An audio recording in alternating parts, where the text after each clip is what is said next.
Et bonjour, nous voici, Nathalie et Georges pour le journal des auxiliaires de vie sociale. Aujourd'hui on est ici parce que malheureusement le temps ne nous permet pas d'être dehors. Voilà. Il fait pas très bon. Alors c'est pas la première fois qu'on fait la vidéo ici. Mais c'est rare quand même, il fait tout ça. C'est rare, on essaie toujours d'être dehors, mais aujourd'hui vraiment c'était vraiment pas possible. Voilà. Alors de quoi on va parler aujourd'hui? On va parler d'un sujet qui est, comment dire, un peu plus technique, ouais, je dirais. Ouais. Hein? Ouais. Les transmissions. Tout à fait, les transmissions. Nathalie parlera plutôt des transmissions à domicile. À domicile. Et moi je parlerai un petit peu des transmissions, très synthétiquement bien sûr, des transmissions en EHPAD. Alors, et là maintenant, je vais laisser parler Nathalie sur le sujet des cahiers. Pour moi j'appelle ça des cahiers de liaison. Normalement on dit qu'à la maison c'est des cahiers de liaison. Ouais. Malgré qu'il y a certains cahiers que c'est marqué cahier de transmission. Cahier de transmission. Enfin bref, de toute manière, cahier de liaison, cahier de transmission, c'est la même chose. C'est la même chose. Donc, ben voilà, un cahier de liaison, ça sert en fait à transmettre. Le but, c'est d'informer la famille, de transmettre nos actes qu'on fait chez la personne en fait. L'aide qu'on apporte à la personne. Non pas des règlements de compte entre auxiliaires de vie, aide à domicile, infirmières, c'est arrivé aussi de voir des mots des infirmières pour nous. En fait, ce cahier, normalement, il doit servir vraiment que pour la personne. La personne chez qui on est venu aider.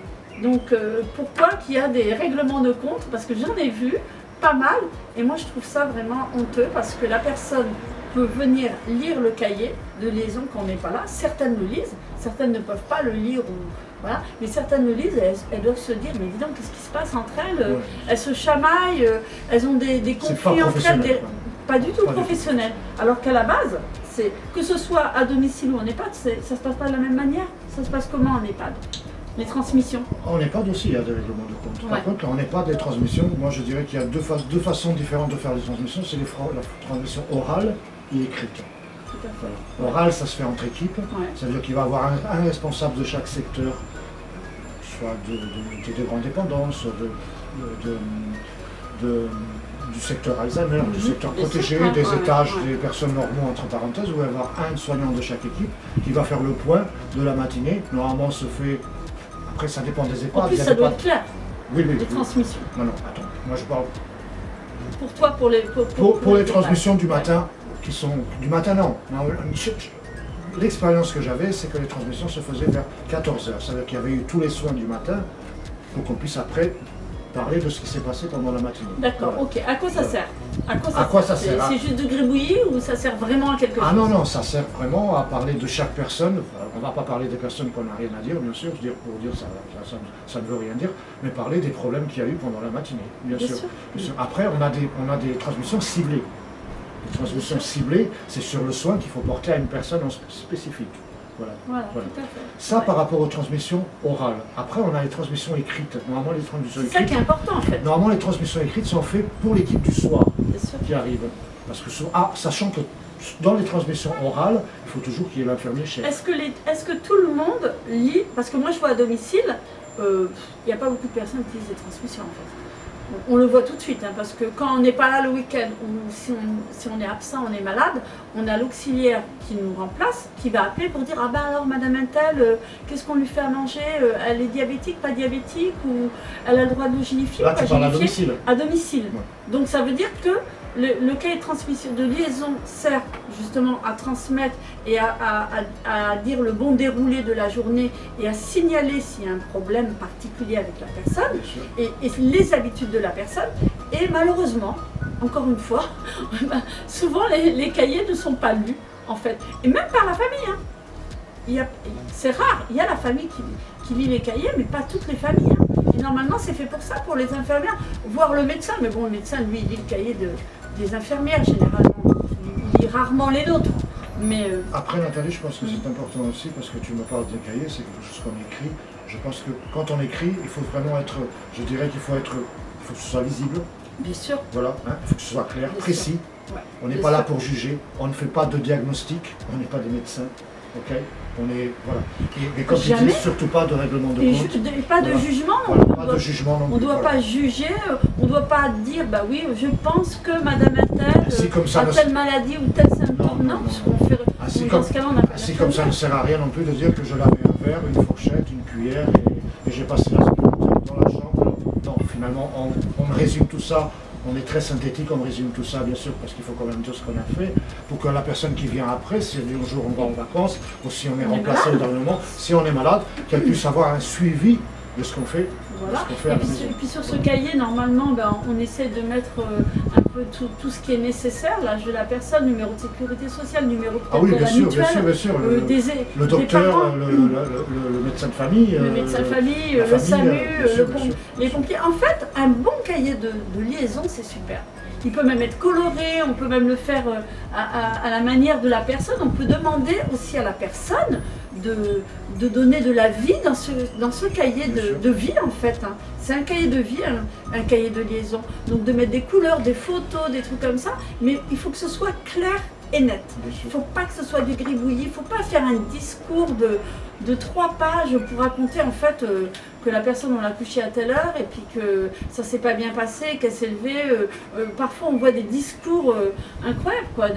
Attention, les discours incroyables qui sont longs et interminables, mais il y a aussi des discours qui sont très résumés au RAS. Ah oui. Ça, pas possible. RAS. Je sais pas si vous voyez ça beaucoup. Moi, les filles et les garçons. Voilà, j'en vois. À domicile. C'est l'avantage dans l'EHPAD, ça n'existe pas. Comme si la personne, en fait, elle n'est pas vivante. Voilà. La RAS, il n'y a rien à signaler. Mais il y a toujours, en fait, je trouve quelque chose à signaler. Même le comportement de la personne, les petits mots gentils qu'elle a pu dire, ou aujourd'hui elle a pris un goûter, elle n'a pas pris de goûter, ou elle avait faim, pas faim. Il y a toujours un truc à dire. Bien sûr. Il y a toujours quelque chose. Surtout le niveau du comportement aussi. C'est très important de signaler des changements de comportement. Parce qu'on n'est pas seulement sur les actes, disons.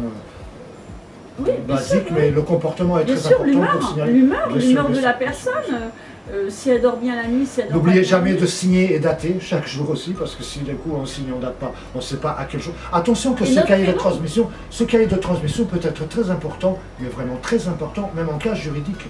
Bien sûr. Parce que ça laisse des traces. C'est des preuves, c'est des preuves qu'on peut avoir en cas d'avoir des problèmes. On touche du bois. Ouais. Mais bien sûr. Ça peut vous défendre, ça peut vous mettre à l'abri de certaines choses. Bien sûr. On peut reculer en arrière dans le cahier de transmission pour savoir, tiens, si on se pose la question, telle personne, parce que moi je sais que sur le cahier, je marque aussi le passage de la famille. Et puis la famille peut aussi mettre un mot sur le cahier de transmission si elle a quelque chose à dire par rapport à ses parents ou son oncle, sa tante qui s'est passé le week-end ou dans la semaine, ou dans son comportement ou sa façon de se nourrir. Ça sert aussi à ça. Et je trouve que dommage qu'il n'ait pas assez lu ce cahier en fait. Et puis il faut toujours qu'il soit aussi, parce que parfois ça m'est arrivé de chercher le cahier. Il était à un endroit et en fait on le cherche, il est où ce cahier? Il était rangé là et là, ou alors la personne aussi, la personne qui peut avoir Alzheimer, va prendre le cahier de transmission et le mettre ailleurs, ou le mettre à la poubelle, ou déchirer les pages. Donc il faut vraiment qu'il soit à un endroit bien précis en fonction de la pathologie de la personne. Si la personne elle est démente, il faut qu'il soit un peu caché. Et ça m'est arrivé d'arriver chez personne et demander par le cahier, mais non, le cahier ne sert à rien. Comment ça sert à rien? Non, il ne sert à rien, il est là-bas, parce que votre collègue ne l'utilisait pas. Et c'est vrai, j'arrive, et c'est un vide énorme dans le cahier, et tu te dis, mais attends, s'il y a un souci, sinon savoir ce que cette dame a mangé, ou ce qu'elle veut faire, ou comment sont ses habitudes, quelle est la base d'appui que j'ai? Rien du tout. Qu'on soit en mandataire ou prestataire, c'est les associés, même mandataires, ils doivent obligatoirement nous remettre un cahier de transmission. Et quand le cahier est vide, on redemande un cahier de transmission.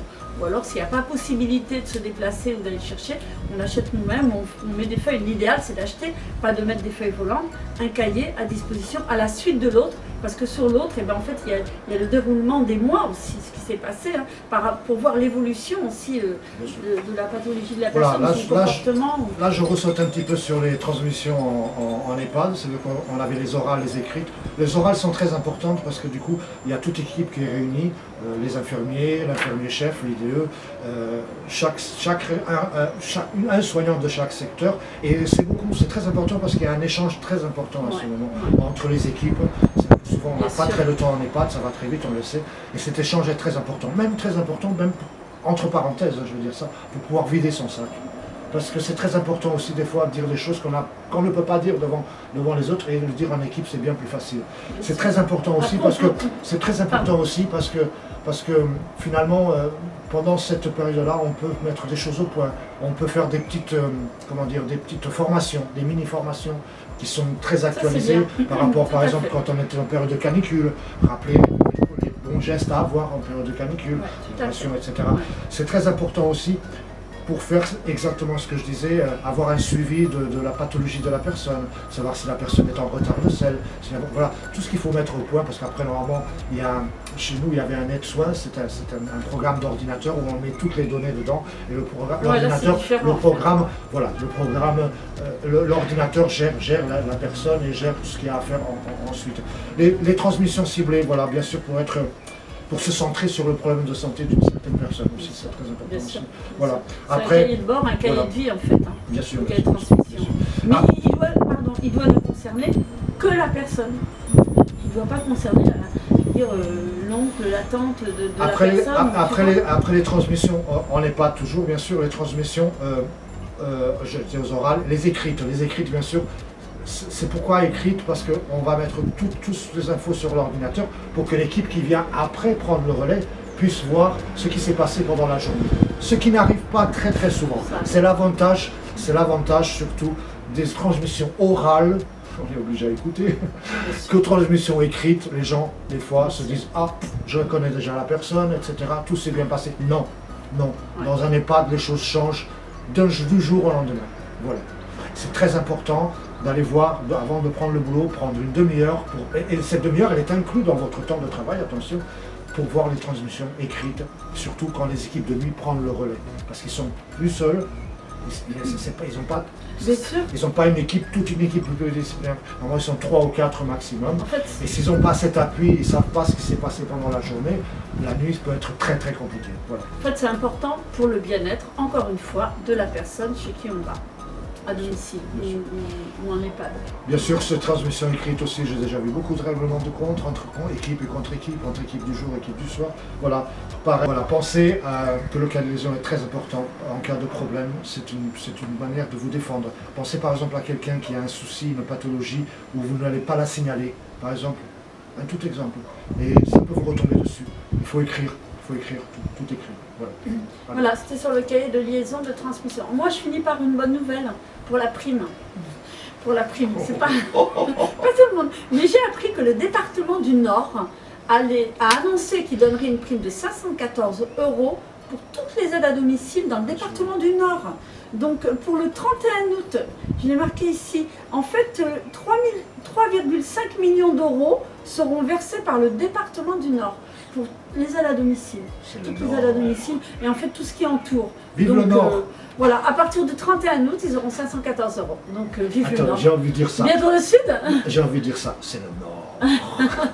Alors, bonne semaine à vous toutes et vous tous, les garçons et les filles. Merci de nous suivre, de partager, de nous donner de vos idées aussi. N'hésitez pas à commenter. Voilà, merci. Allez, positive attitude. Et surtout, prenez soin de vous. Dans la joie, la bonne humeur, enfin, la couleur, comme d'habitude. À bientôt. Prenez soin de vous. Ouais, à bientôt.